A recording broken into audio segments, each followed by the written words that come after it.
Gloire au Seigneur, gloire au Seigneur, gloire au Seigneur, gloire au Seigneur. Merci, Dieu est bon au milieu de nous. Sa présence est au milieu de nous. Que le nom du Seigneur soit béni et que sa gloire vienne au milieu de nous. Nous sommes merveilleux dans la présence de Dieu. Vous êtes merveilleux, merveilleuse dans la présence de Dieu. Le Seigneur va faire de grandes choses aujourd'hui.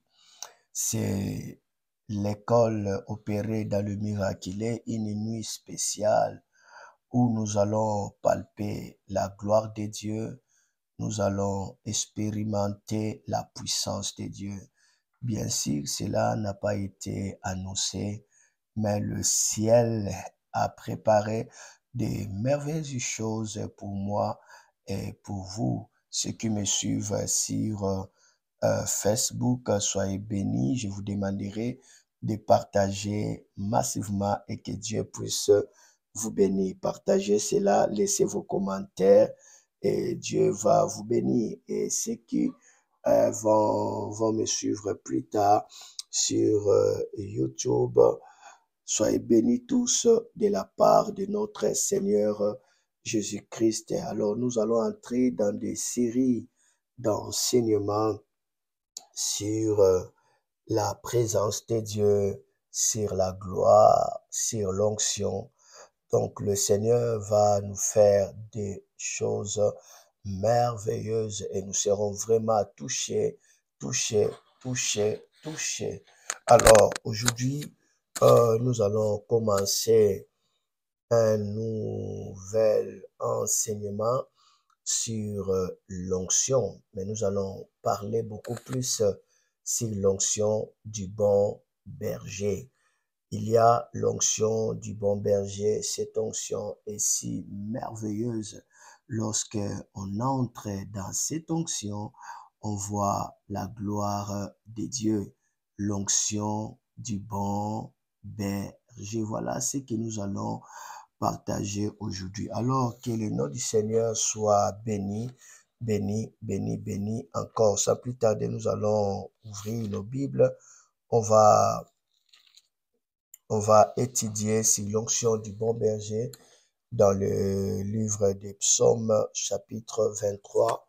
C'est ici que nous allons parler de cette merveilleuse onction, l'onction du bon berger. Et le Seigneur va toucher des vies. Prions. Père, je te bénis pour ce moment que tu as oint. Lorsque ta gloire nous couvre, lorsque ta présence soit manifeste au milieu de nous, nous voulons toucher l'onction du bon berger, palper cette onction. Merci pour des transformations de vie. Merci pour des renouvellements de l'intelligence. Merci pour des vagues de gloire qui vont nous accompagner dans cette série d'enseignements. Nous prions au nom de Jésus. Amen. Amen. Amen. Merveilleux, merveilleux, merveilleux. Alors, lisons avec moi Psaume chapitre 23. On va toucher le verset 1 jusqu'au 6e verset. Donc, nous allons lire Psaume chapitre 23. Nous allons toucher tout le chapitre. D'accord? Psaume chapitre 23. On va toucher le verset 1 jusqu'au 6e verset. Puis nous allons commencer maintenant à donner la lumière qui va nous amener à palper l'onction du bon berger. Gloire à Dieu. Je lis. La Bible dit, l'Éternel est mon berger, je ne manquerai de rien. Il me fait reposer dans des verts pâtirages. Il me dirige près des eaux paisibles. Il restaure mon âme. Il me conduit dans les sentiers de la justice à cause de son nom. Quand je marche dans la vallée de l'ombre de la mort, je ne crains aucun mal, car tu es avec moi. Ta ouette et ton bâton me rassurent. Tu dresses devant moi une table en face de mes adversaires. Tu oins d'huile ma tête et ma coupe déborde. Oui, le bonheur et la grâce m'accompagneront tous les jours de ma vie et j'habiterai dans la maison de l'Éternel jusqu'à la fin de mes jours. Waouh, merveilleux, merveilleux, merveilleux. C'est ici que nous allons rapidement entrer pour parler de cette onction du bon berger. Il y a des dimensions de l'onction. Nous avons l'onction du sacrificateur, il y a l'onction du prophète, il y a l'onction du roi. On appelle ça l'onction royale. Bon, moi, je parle beaucoup plus de l'onction du roi parce que le Seigneur venait de me révéler ce grand mystère de l'onction du roi en 2023 pendant que je me dirigeais en Allemagne pour un service de miracle. C'était à bord de l'avion pendant qu'il y avait des secousses. On traversait des zones de turbulence et c'est là où je fermais les yeux et puis j'ai entendu la voix du Seigneur qui me dit de prier sur l'onction du roi. Je crois qu'on aura le temps où je vais vous décortiquer sur cette onction du roi. Voilà pourquoi je voulais parler de l'onction du roi à la place de l'onction royale, bien que c'est toujours l'onction royale, mais là, c'est un nouveau touche que le Seigneur m'a donné et on aura le temps d'expliquer sur l'onction du roi. Mais retiens que, comme je viens de dire, il y a l'onction du sacrificateur, il y a l'onction du prophète et puis il y a l'onction royale. Vous voyez, l'onction du sacrificateur, là, on est dans les services. L'onction du prophète, c'est l'onction qui nous amène à déclarer des choses. Et puis, l'onction royale, c'est comme l'onction du lieu très saint, une onction très élevée. Mais à part cette dimension de ces trois onctions dans lesquelles je vais les mentionner, le Seigneur a aussi une onction que lui-même verse. Il déverse ça. Il s'agit de l'onction du bon berger. Ça, c'est une onction que lui-même le Seigneur déverse. Et lorsque vous recevez cette onction du bon berger, votre vie est épargnée de tout danger, votre vie est dans la totale sécurité, votre vie s'épanouit, votre vie s'élargit et votre vie commence à expérimenter la paix douce du Seigneur Jésus-Christ. Cette onction est si merveilleuse, l'onction du bon berger. Mais comment est-ce que cette onction du bon berger sera versée? Oh. L'onction du bon berger est versée par le Seigneur lui-même. Le Seigneur va verser cette onction du bon berger et lorsque vous recevez cette onction du bon berger, il se passera exactement de grandes choses. Cette onction va vous amener à expérimenter des grands miracles. Mais avant d'y arriver, décortiquons. La Bible dit, l'Éternel est mon berger, je ne manquerai de rien. Il me fait reposer dans de verts pâturages. Il me dirige près des eaux paisibles. Il restaure mon âme. Il me conduit dans les sentiers de la justice à cause de son nom. Et quand je marche dans la vallée de l'ombre de la mort, je ne crains aucun mal, car tu es avec moi. Ta ouette et ton bâton me rassurent. Vous voyez? Alors, ce psaume, on est en train d'exalter le bon berger. C'est le psaume des bons bergers. Et nous savons, les bons bergers qui s'est révélé en chair, il s'agit de Jésus. Jésus a parlé très clairement dans le livre de Jean chapitre 10. Il va dire que le voleur est venu pour voler, dérober, détruire. Et moi, je suis venu afin que mes brebis aient la vie et qu'elle soit en abondance. Et puis Jésus-Christ va dire, je suis le bon berger et le bon berger donne sa vie pour ses brebis. Donc, nous comprenons que c'est Jésus qui est le bon berger. Lorsque la Bible dit « L'Éternel est mon berger, je ne manquerai de rien », on peut dire clairement « Jésus-Christ est mon berger, je ne manquerai de rien ». Donc, ceux qui ont Jésus comme leur berger, ils ne manquent de rien. Il y a une chose d'être sauvé, il y en a une autre d'être sous la direction de celui qui vous a sauvé. Tout le monde peut être sauvé, mais tout le monde n'accède pas à cette grâce d'être conduit. Beaucoup de gens se limitent seulement en état sauvé, mais n'entrent pas dans la dimension de brebis. Or, ce qui est important, ce n'est pas de se limiter au salut, mais de laisser celui qui vous a sauvé, qu'il soit votre berger. Alors, ceux qui ont Jésus comme leur berger, ils peuvent dire que il est mon berger, je ne manquerai de rien. Vous ne pouvez pas suivre Jésus, vous ne pouvez pas être sous la conduite de Jésus et vous manquez des choses dans lesquelles vous en avez besoin. Lorsque vous êtes sous la conduite de Jésus, vous ne manquerez de rien. Pourquoi? Parce que lui-même va prendre soin de vous. Lui-même va vous sécuriser, lui-même va vous conduire. Et là où le Seigneur conduit, il y a la provision. Là où le Seigneur conduit, la provision ne manque pas. Là où le Seigneur conduit, on trouve ce à quoi on a besoin. Et la Bible continue à dire, il me fait reposer dans de verts pâtirages. Premièrement, j'ai dit, recevoir Jésus, c'est une dimension. Et être sous la direction de Jésus, laisser Jésus être votre berger, ça, c'est aussi une autre dimension. Ceci est très important.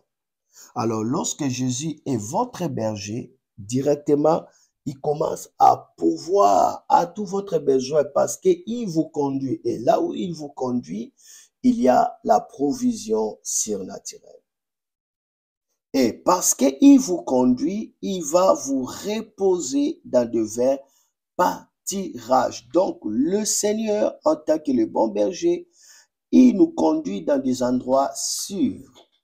Il nous fait reposer dans le vert pâtirage. Cela veut dire là où il y a vraiment des gammes nécessaires pour l'alimentation, pour la nutrition, pour la vie du brebis. Dans le vert pâtirage, Jésus-Christ ne vous conduit pas dans de pâtirage sec. Non, il ne vous conduit pas là où il y a des herbes qui peuvent vous détruire. Il vous conduit dans les herbes vertes. Il vous conduit là où il y a la vie. Et c'est à cet endroit-là qu'il va vous faire reposer. Ceux qui ont Jésus comme leur berger, ils ne s'inquiètent pas du repos parce que c'est le Seigneur qui le fait reposer. Jésus dit, venez à moi, vous tous qui êtes fatigués et chargés, je vous donnerai du repos. Ça, c'est une dimension. Lorsqu'on vient à Jésus, cela veut dire on reçoit Jésus comme Seigneur et Sauveur. Jésus vous donne le repos. Il dit, prenez le repos. C'est à vous de recevoir le repos, de recevoir la paix, de recevoir le bonheur qu'il vous donne.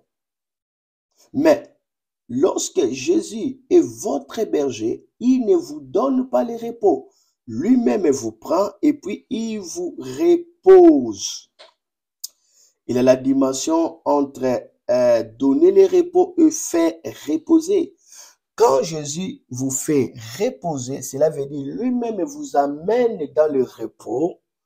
Lui-même travaille pour votre repos. Lui-même va vous faire asseoir dans ces grands repos et lui-même Jésus fera à ce que vous puissiez demeurer dans cette dimension du repos. C'est pourquoi la Bible dit, il me fait reposer. Donc c'est lui qui vous place C'est lui qui vous installe dans le repos. Et lorsque Jésus vous installe dans le repos, personne ne pourra vous enlever de cet endroit-là. Parce que lorsqu'il ouvre la porte, il les tient ouvertes, de sorte que cette porte ne soit pas fermée. Si Jésus lui-même vous fait reposer, alors vous êtes vraiment dans le repos stable. Ce n'est pas un repos que vous-même vous allez débrouiller. Il m'a donné le repos, comment je ferai pour que je sois reposé. Non, mais lorsque Jésus est votre berger, lui-même va vous faire reposer. Ça, c'est une dimension. Je suis en train de parler sur l'onction du bon berger, puis nous allons arriver. Mais il y a quelque chose ici. La Bible dit, il me dirige près des eaux paisibles. Ok. Lui-même vous conduit dans le vert pâturage, dans des endroits sûrs.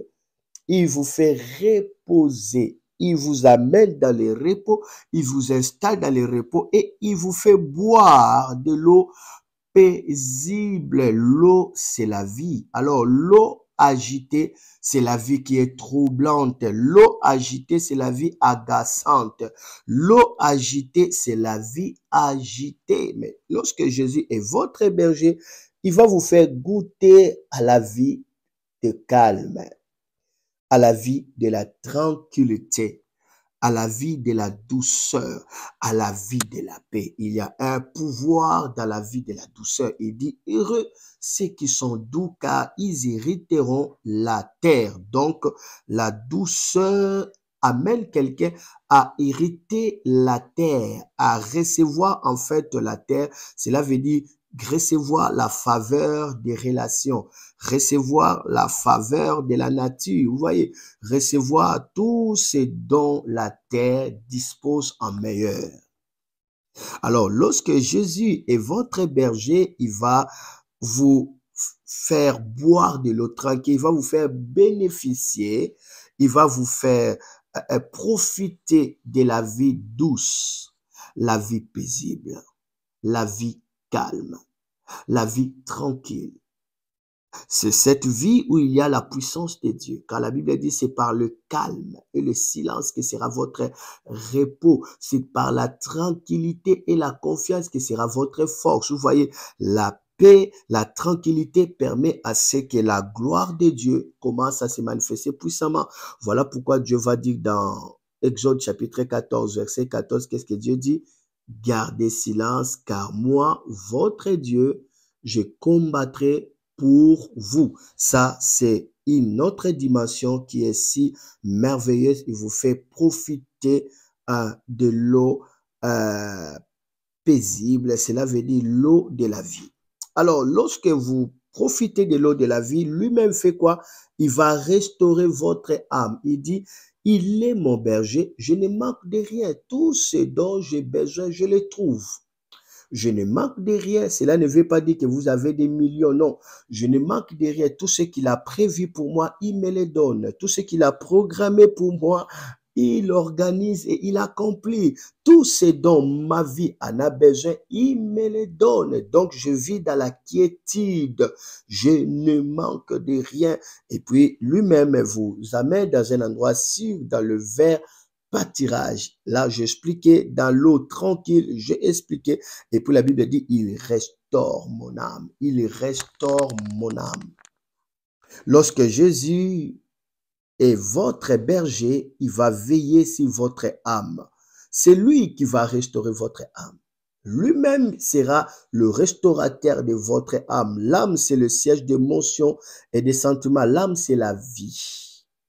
Quand Jésus est votre berger, il va commencer à restaurer votre âme afin que vous jussiez la paix, afin que vous jussiez la joie, afin que votre pensée soit à la ligne avec la pensée divine. Voilà, une âme restaurée, c'est une intelligence renouvelée. Une âme restaurée, c'est une âme qui est en contact, synchronisée. Vous voyez, avec la pensée du Christ. La Bible dit, ayez la pensée du Christ, ayez la sagesse du Christ. Il restaure mon âme, il restaure votre vie. Lui-même, il va restaurer votre vie. Si il est votre berger, votre vie ne sera pas usée. Votre vie ne sera pas détruite. Votre vie ne sera pas délabrée. Il va restaurer, il restaure encore et encore. Et votre âme sera remplie de la reconnaissance, remplie de louanges, remplie de la paix, remplie de la gloire, parce qu'il est en train de faire quoi? Il est en train de renouveler votre âme. Voilà, c'est ça, restaurer, il renouvelle. Or, lorsque la Bible dit, ne copiez pas le monde, mais soyez renouvelés, soyez transformés par le renouvellement de l'intelligence. C'est ça, restaurer l'âme. Alors, lorsque l'âme est restaurée, l'âme est transformée. Alors, cette dimension de transformation, on parle tout simplement de métamorphose. Métamorphose, ça vient du métamorphose. Ça, c'est la transfiguration. Lorsque la Bible a dit, il restaure mon âme, cela veut dire, il m'amène dans la transfiguration. Parce que la Bible, lorsqu'il a utilisé dans Romains 12, soyez transformés par le renouvellement de l'intelligence, il a utilisé le même mot avec la transfiguration de Jésus-Christ. Lorsqu'il était transfiguré, il était transformé, son visage, sa peau, son vêtement brillait de lumière, rayonnait. Ça, c'est une haute dimension. Alors, lorsque Jésus est votre berger, votre âme est restaurée de cette dimension-là. Et cela est si merveilleux lorsqu'il est votre berger, il vous amène dans la transfiguration. Il vous amène dans le rayonnement. C'est ça l'âme qui est restaurée. Voilà pourquoi la Bible dit, béni, Psaume 103, on a béni l'Éternel, n'oublie aucun de ses bienfaits, il pardonne toutes tes iniquités, il guérit toutes tes maladies, il te retire de la force. Il te rajeunit comme l'aigle. Il rajeunit comme l'aigle. Il restaure ton âme. Rajeunit comme l'aigle. C'est ça la restauration de l'âme. C'est-à-dire le renouvellement. Où la Bible dit c'est que c'est confié à l'Éternel, c'est renouvelle. C'est-à-dire c'est une nouvelle force. C'est là où il y a la transfiguration. C'est là où il y a la gloire. Mais il y a quelque chose qui arrive lorsque le Seigneur vous conduit. La Bible dit, ça j'ai aimé. Il me conduit dans les sentiers de la justice à cause de son nom. Il me conduit dans les sentiers de la justice à cause de son nom. Lorsque Jésus est votre berger, il va vous diriger dans les sentiers de la justice. C'est quoi les sentiers de la justice? Les sentiers de la justice, en fait, vous marchez dans le chemin qui est tracé. Vous marchez dans le chemin droit. Vous marchez dans le chemin où vous êtes libre de culpabilité, où vous êtes libre de toute souillure, où vous êtes libre de toute forme d'accusation. C'est ça le sentier de la justice. C'est quoi le sentier de la justice? Ça veut dire le sentier dans lequel vous marchez sur la justice de Dieu. Vous marchez dans les sentiers de la justice de Dieu. C'est quoi la justice de Dieu? C'est la capacité que Dieu donne à l'homme de se présenter devant lui comme n'ayant jamais commis le péché. La justice de Dieu vous place à être comme Jésus-Christ. La justice de Dieu vous amène à être semblable à lui. Alors, quand Jésus est votre berger, il vous conduit dans le chemin, dans les sentiers qui fera assez que vous soyez semblable à lui. Le sentier de la justice, c'est aussi les sentiers dans lesquels il y a des droits acquis, des droits de la rédemption. Donc, lorsqu'il vous conduit dans les sentiers de la justice, il vous conduit dans des droits de la rédemption. C'est là où vous allez jouir l'humilité du salut. Cela veut dire vous êtes exempté d'être maudit, vous êtes exempté d'être détruit, vous êtes exempté de subir des condamnations comme tous les humains. Parce que vous êtes dans le sentier de la justice. Vous profitez de l'humilité. Quand quelqu'un a l'humilité, on ne peut pas le condamner, on ne peut pas le détruire, on ne peut pas le toucher. Le sentier de la justice.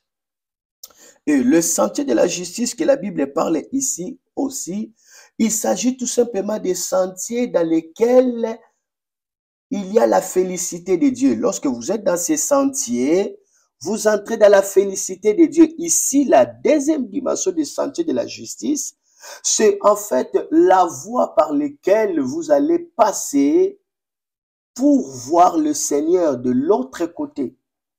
C'est ça les sentiers de la justice.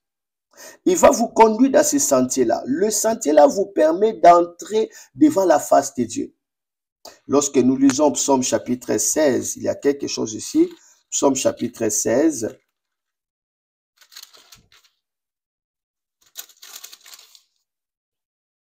Psaume 16.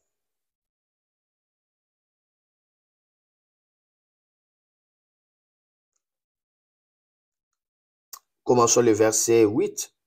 La Bible dit, j'ai constamment l'Éternel sous mes yeux. Quand il est à ma droite, je ne chancelle pas. Ainsi mon cœur est dans la joie, mon esprit dans l'allégresse et mon corps repose en sécurité. Pourquoi mon cœur est dans la joie? Pourquoi mon esprit est dans l'allégresse?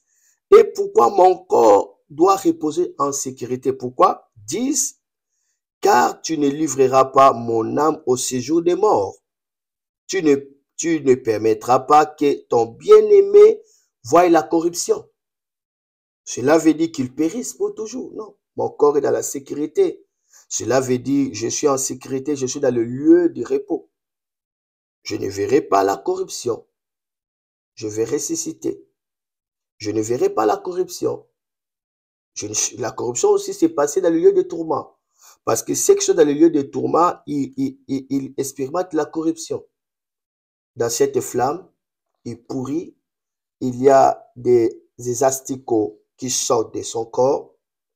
Et puis, il retourne encore corps. Il pourrit encore dans le feu. Il retourne comme ça. Il y a nauséabonde. Le corps a connu ce qu'on appelle la corruption.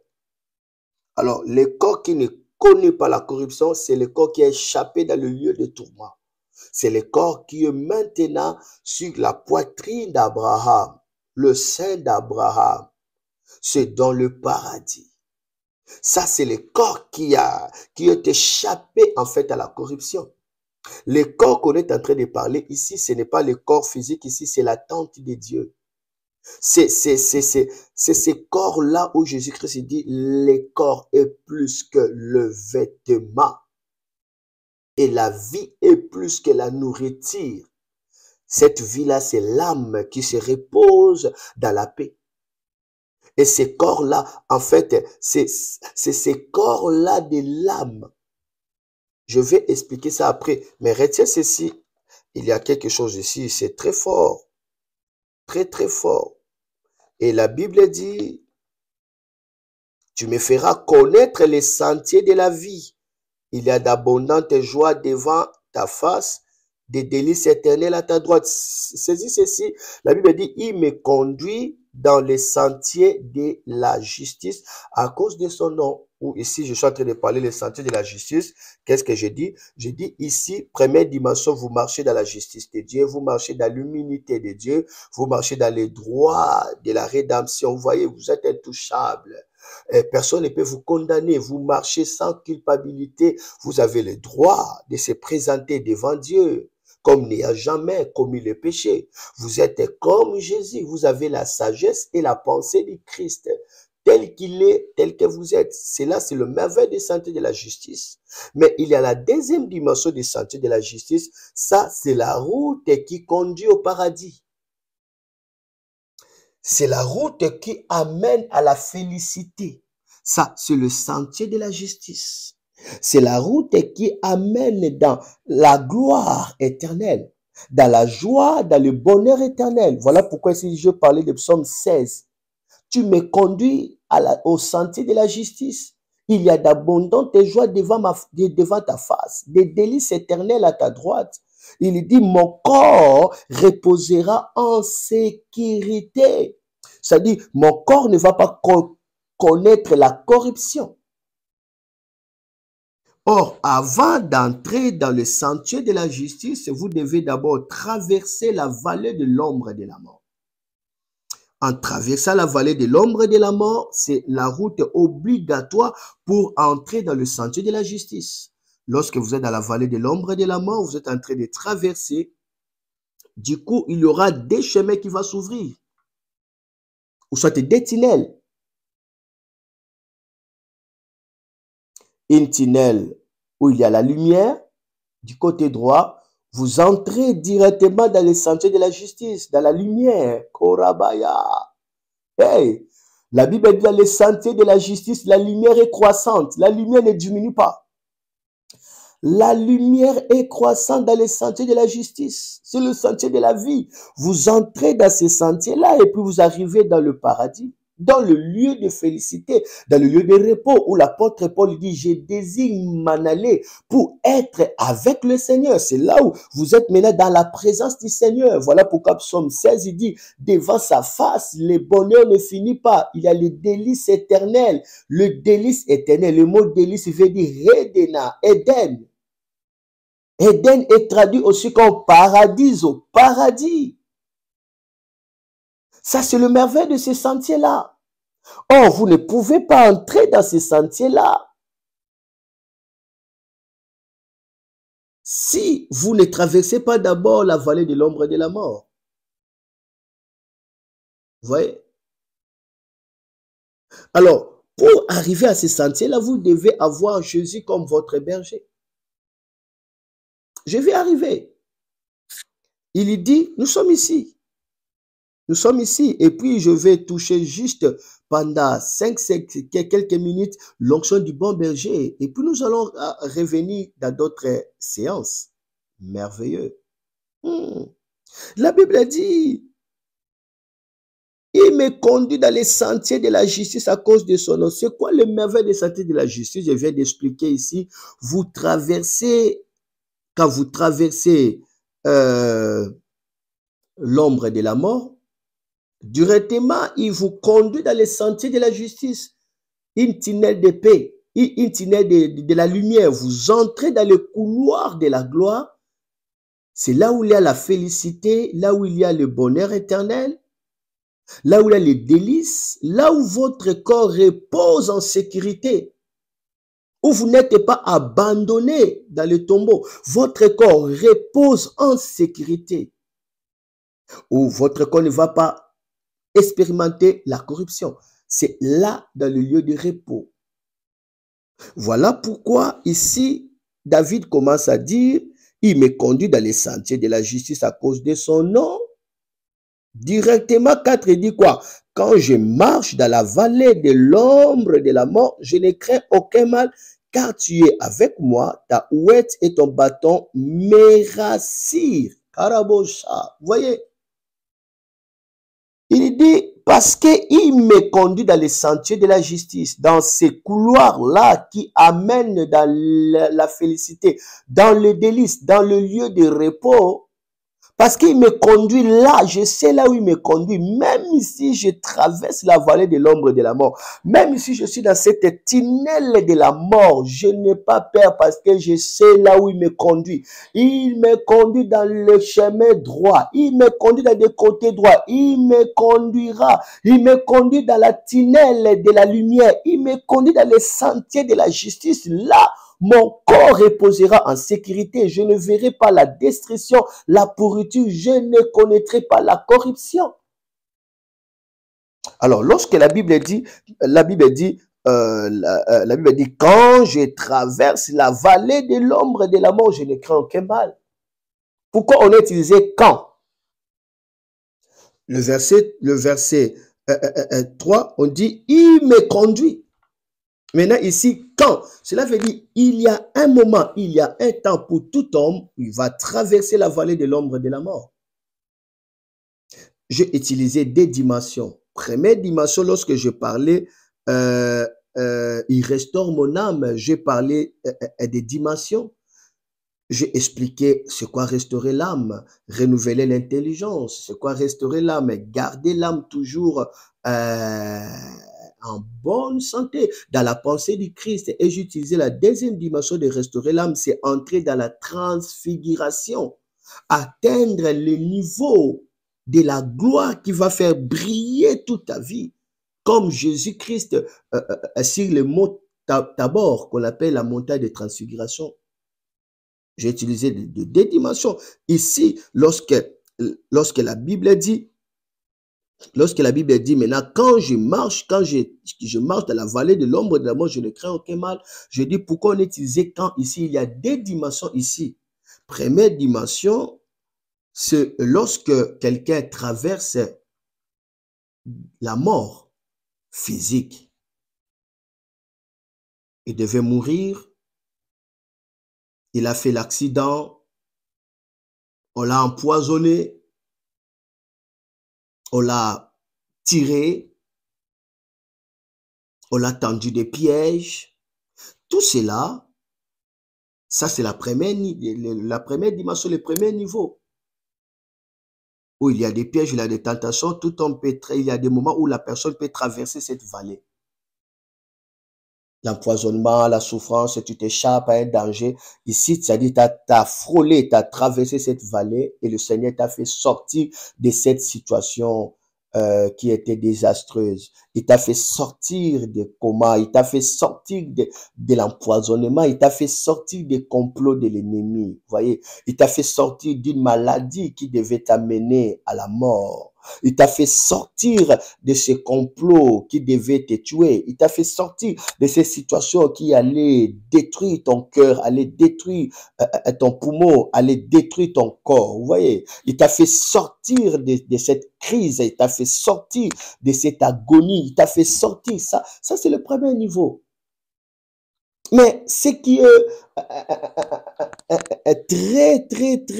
très important, ce qui est absolument important, c'est le deuxième niveau, la deuxième dimension, c'est-à-dire la traversée de l'ombre de la mort. Ici, c'est lorsque la personne est morte. La personne est morte, maintenant son âme va traverser cette vallée. Tout homme en mourra, il traversera cette vallée. Qu'il soit pasteur, qu'il soit fidèle, qu'il soit incrédule, qu'il soit croyant, qu'il soit païen, qu'il soit chrétien, qu'il soit noir, qu'il soit rouge, qu'il soit blanche, qu'il soit jaune. Tout homme sur la terre est appelé à traverser cette vallée, la vallée de l'ombre de la mort. Lorsque la personne est morte, directement l'âme de la personne va entrer dans ce couloir de la mort. Et ce couloir-là, la Bible appelle ça la vallée. La vallée. Et la vallée ici, comprend la vallée ici comme vraiment, vous avez la montagne maintenant, au milieu, entre les deux sommets, vous voyez, on entre vraiment, on enfonce. La vallée, c'est comme un fleuve profond. C'est un endroit vraiment noir, très noir. Et cela existe. Il y a certaines personnes qui ont pu expérimenter cette vallée, la vallée de l'ombre et de la mort. D'autres en coma, ils ont vu cette vallée. D'autres en mourant, ils ont vu cette vallée et puis le Seigneur a permis de revenir pour donner les témoignages. Vous ne pouvez pas voir Dieu sans passer par la vallée de l'ombre et de la mort. Vous ne pouvez pas entrer dans le lieu de tourment sans passer par la vallée de l'ombre et de la mort. Lorsque la personne est morte, directement son âme va traverser cette vallée. Voilà pourquoi David a commencé à dire, il commence à dire d'abord, tu me conduis dans les sentiers de la justice. Et j'ai expliqué c'est quoi les sentiers de la justice, je l'ai expliqué. Le sentier de la justice, j'ai expliqué comme ces couloirs de la lumière, où la lumière est croissante, où la lumière est resplendissante. Ce couloir-là amène quelqu'un dans la félicité, amène quelqu'un dans le paradis. Et j'ai donné Psaume 16 où la Bible dit, tu me combles de la vie devant ta face, tu me conduis dans les sentiers de la vie. Mon corps ne reposera pas dans les tombeaux, mon corps ne connaîtra pas la corruption, car tu me conduis dans les sentiers de la vie. Et devant toi, le bonheur ne finit pas. À ta droite, il y a la félicité. La félicité, le délice éternel. Quand la Bible parle de délice éternel, c'est Edena qui veut dire Eden. Eden, c'est le paradis. Vous voyez? Alors, David, il savait ça. David commence à dire, ça c'est un psaume très prophétique. David commence à dire, parce que tu me conduis dans les sentiers de la justice. Tu me conduis dans ces couloirs qui amènent dans le paradis. Tu me conduis dans les couloirs qui amènent devant ta face. Tu me conduis dans les couloirs où qui amènent devant ta face, où la Bible dit le bonheur ne finit pas, il y a des délices éternels. Tu me conduis dans ces couloirs-là. Parce que ma vie sur la terre, c'est un voyage vers ces couloirs-là. Les jours où je vais mourir, quand je vais traverser la vallée, quand le moment de traverser la vallée de l'ombre de la mort arrivera, moi je ne crains pas parce que tu me conduis dans les sentiers de la justice. Parce que tu me conduis dans les sentiers de la justice, je n'entrerai pas dans les sentiers de la mort. Je n'entrerai pas dans les sentiers qui amènent en enfer. Je n'entrerai pas dans les sentiers qui conduisent dans le lieu de tourment. Je n'entrerai pas dans ces sentiers-là parce que tu me conduis dans les sentiers de la justice. Il y a ceux qui reçoivent la justice, mais il y a ceux qui, au-delà de recevoir la justice, le Seigneur les conduit. Il les guide dans ces sentiers-là. Seulement ceux qui ont Jésus comme leur berger. Est-ce que Jésus est votre berger? Si il est votre berger, c'est lui qui vous prend en charge. Si il est votre berger, vous n'avez pas s'inquiéter les jours de votre mort. S'il est votre berger, vous allez crier comme l'apôtre Paul. J'ai le désir de m'en aller pour être avec Christ, car cela est beaucoup mieux. Oh là là. L'apôtre Paul dit, car cela est beaucoup mieux. Oh, déjà, beaucoup, c'est déjà superlatif. Mieux, c'est déjà superlatif. Il voulait tout simplement dire, je n'ai pas de mots à expliquer. Et dans d'autres versions, il dit, car c'est beaucoup le meilleur. Car cela est beaucoup le meilleur. Il dit, je vais aller vers Christ pour être à sa présence. C'est la raison pour laquelle ceux qui ont le Seigneur comme leur berger, ils ne meurent pas. Lorsqu'ils meurent, en réalité, ils ne meurent pas. Ils partent à la présence de Dieu. Ils partent à la présence de Dieu. Pourquoi? Parce que le bon berger les conduit.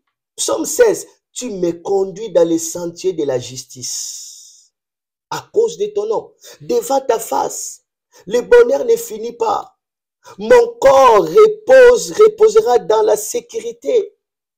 Et mon corps ne connaîtra pas la corruption. J'avais expliqué la corruption ici, ce n'est pas le fait de pourrir comme ça. Ici, la corruption, cela veut dire votre corps est dans l'enfer, dans l'abîme, où vous êtes en train de brûler. Le corps est en train de brûler et puis il y a des asticots qui sortent du corps. Le corps se brûle et puis le corps se fonde et puis le corps se reconstitue et puis ça brûle encore. C'est pourquoi dans le lieu des tourments, c'est nauséabonde. Ça sent très mauvais. Là où il y a la corruption. Là où il y a la corruption. Si l'Éternel est votre berger, les jours de votre mort, c'est le jour le plus glorieux. Lui-même va vous conduire. Karabo Sabranta. Et les anges sont en train de vous guider. Les anges sont en train de vous accompagner plutôt, mais lui-même vous conduit. Vous allez traverser la rivière de la mort sans inquiétude. Vous êtes couvert par lui-même. Il connaît les chemins. Il vous fait traverser. Et puis, il vous amène dans les sentiers de la justice, là où la lumière est croissante. La Bible dit dans les sentiers de la justice, la lumière est croissante. Dans les sentiers de la justice, la Bible dit, il y a la vie pour toujours. Dans les sentiers de la justice, c'est quel sentier? C'est la route qui amène au paradis. Le sentier de la justice. Le couloir de la lumière. La Bible dit, il me conduira là. Il me conduira là. Je ne tomberai pas parce que sa houette va me crocher, afin que je ne tombe pas. Malgré la tempête de cette vallée, malgré les flots de ce fleuve de la mort, non, j'arriverai de l'autre côté à la maison. J'arriverai de l'autre côté à la maison. Lorsque la Bible parle, je rentrerai dans la maison, ce n'est pas entrer dans la maison au ciel ou quoi, lors de l'enlèvement, non. Quand un homme de Dieu, quand un bien-aimé de Dieu est mort, il rentre dans la maison, c'est dans le paradis, le lieu de félicité, où il y a la joie, il y a la consolation, il y a tout. C'est cela, mon frère, ma soeur. C'est cela le lieu que Christ a préparé pour nous. Le lieu de repos. Mais le Seigneur doit être votre berger. Quand je traverse la vallée de l'ombre et de la mort, quand je traverserai, je n'aurai aucun... je vais lire, quand je marcherai, je traverserai dans la vallée de l'ombre et de la mort, je ne crains aucun mal, car tu es avec moi, ta houette et ton bâton me rassurent. Les gens comme Psaume 16, je vais me limiter là, et puis demain, nous allons maintenant toucher l'onction du bon berger. Cela nous a mené à s'arrêter ici. L'onction du bon berger. Maintenant, on va toucher. Regardez Psaume 16, c'est ici que je vais me limiter. J'avais lu ça, mais j'ai aimé ça. On doit encore lire ça. Psaume 16, verset 8. La Bible dit, j'ai constamment l'Éternel sous mes yeux. Quand il est à ma droite, je ne chancelle pas. Ainsi, mon cœur est dans la joie, mon esprit dans l'allégresse et mon corps repose en sécurité. C'est quoi le corps qui repose en sécurité? C'est lorsque la personne est morte en Christ.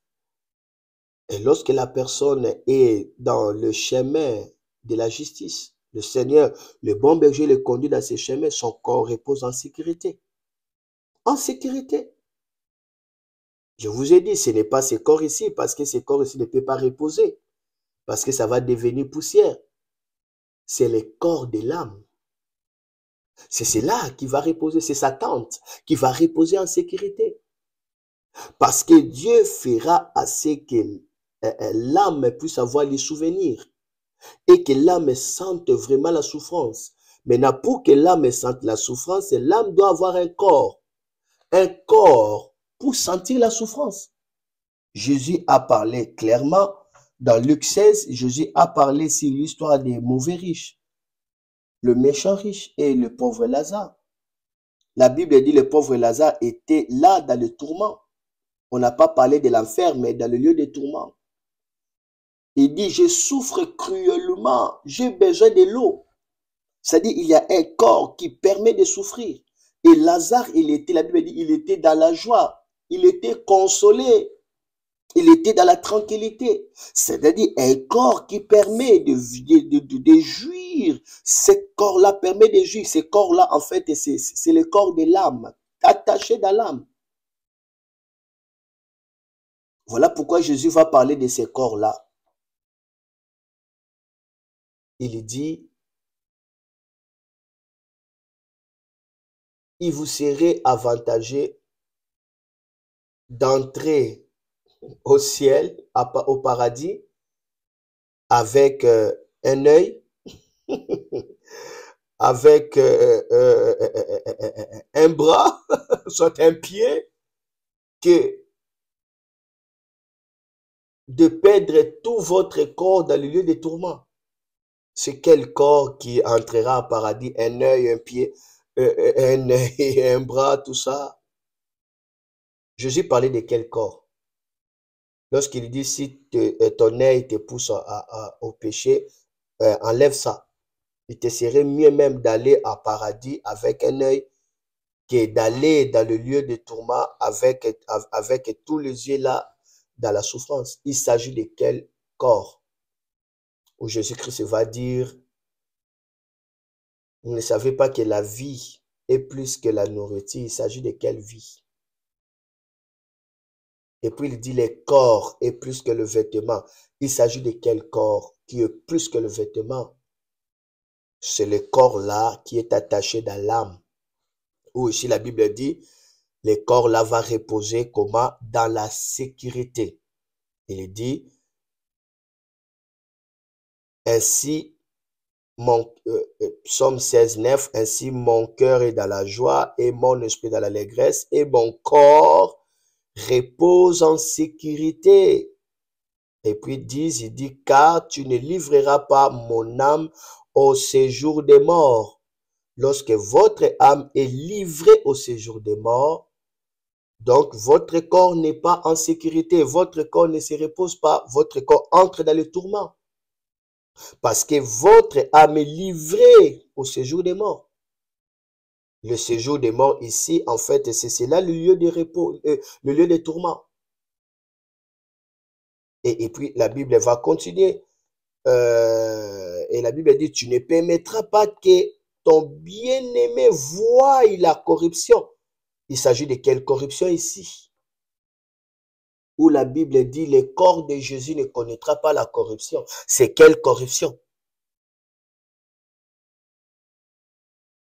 Tu ne permettras pas que ton bien-aimé voie la corruption. C'est-à-dire, tu ne permettras pas que son corps pourrisse dans le lieu de tourment, où ça fait sortir des asticots et toutes mauvaises choses dans la souffrance. Ça brille, ça pourrit, et puis ça se reconstitue encore, ça pourrit toujours comme ça, nauséabonde, corruption.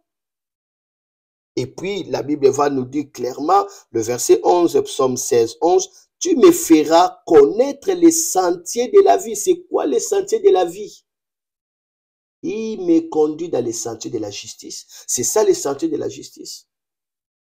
C'est ça les sentiers de la justice. Et la Bible dit, il y a d'abondantes joies devant ta face. Ce sentier-là nous amène devant sa face. Où la Bible dit, le chemin étroit amène à la vie. Jésus a dit ça. Il y a d'abondantes joies devant ta face, des délices éternelles à ta droite. Le délice Éden, paradis éternel à ta droite. Voilà le merveille des psaumes 23. Je me limite par là. Et puis maintenant, demain, nous allons toucher maintenant l'onction du bon berger parce que ça arrivera à partir du verset 5e, le verset 6e. On touchera l'onction du bon berger. Que le Seigneur puisse bénir tout le monde. Donc, nous reprenons des services de l'école opérée dans le miraculé et demain, on aura le temps de prier sur l'onction du bon berger et le Seigneur va se manifester. Maintenant, ouvrez ta Bible. Déclarez avec moi psaume 23 après avoir été suffisamment éclairé. Déclarons cela. Et priez après moi. Élevez le main, priez après moi.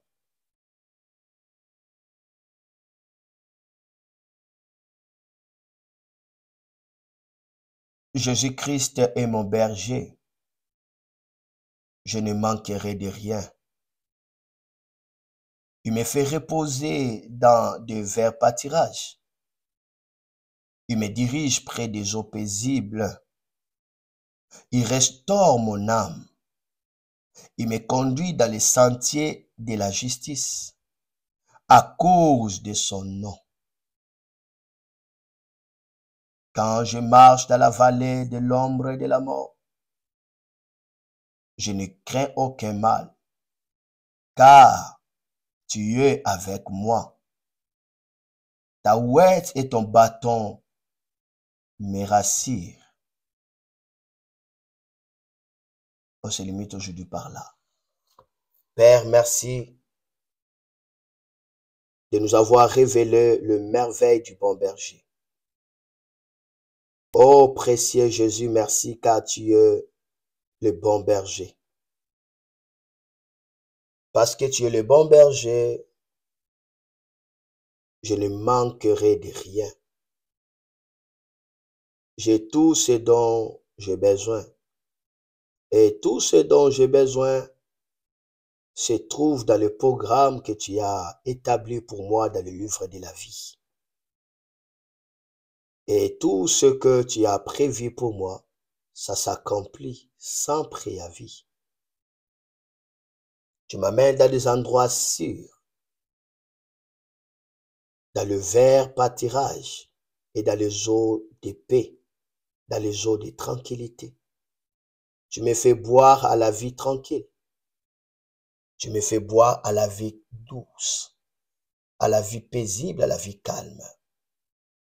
C'est merveilleux de vivre la vie calme. Tu me conduis dans le sentier de la vie, le sentier de la justice. Comme tu es, comme je suis. Merci car tu me rassures.